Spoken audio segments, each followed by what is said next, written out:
We already talked about creating a marketing asset for the service that you are providing and making sure that that is front and center on your homepage of your website, as well as a link to your website in all of your social media, about pages. Everything that you do online should direct back to this homepage of yours that has your marketing asset. You want to be really clear on what you are providing for people. The other thing about selling services is it's a relationship. When someone's hiring you to work with them, they're not just buying a product and walking away. You really want to make sure that you let people know who you are, that you are working for them, that you have integrity, that you're professional. And a lot of this is going to come across in how you talk to people.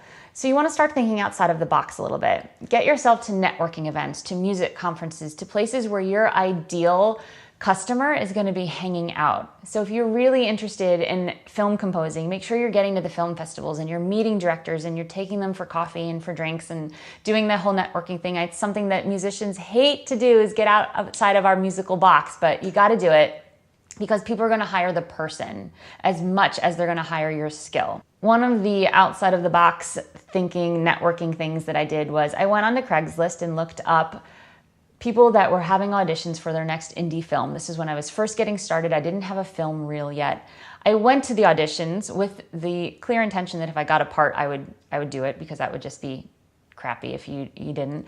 And I auditioned for the movie, and at the end of the audition I said, hey, do you know anyone that's doing your music yet? If not, I would love to be your composer, or considered as your composer. And I handed them a card. I never got a role in any of these movies, but 2 out of the 3 times I did show up for an audition, I ended up becoming the composer for that film.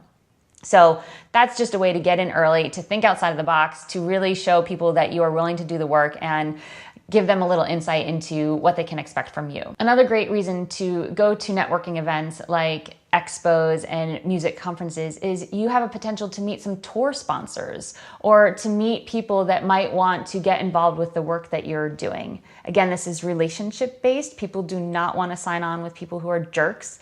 So if you can let people know that you're really proud of the work that you do, that there's value, and you create an opportunity for them. This is not a please come help me boost my career. It's, hey, I think we could create a really great partnership or collaboration.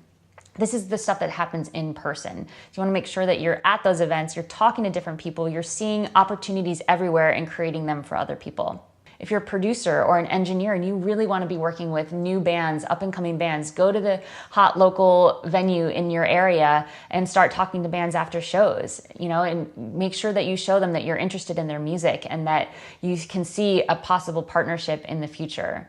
This is something that people are really going to be attracted to. It doesn't sound or feel silly. It's really creating partnerships and opportunities for other people is what's going to be the thing that has you create new clients and new relationships. The last way that you can really let people in on who you are and what kind of work they can expect is to have some great branding. Make sure that your headers for Facebook, for Twitter, for anywhere where you hang out online are consistent with your webpage, and that in your email signatures, there are direct links to your reels. So anyone that gets an email from you has this information on hand. They don't need to go do work.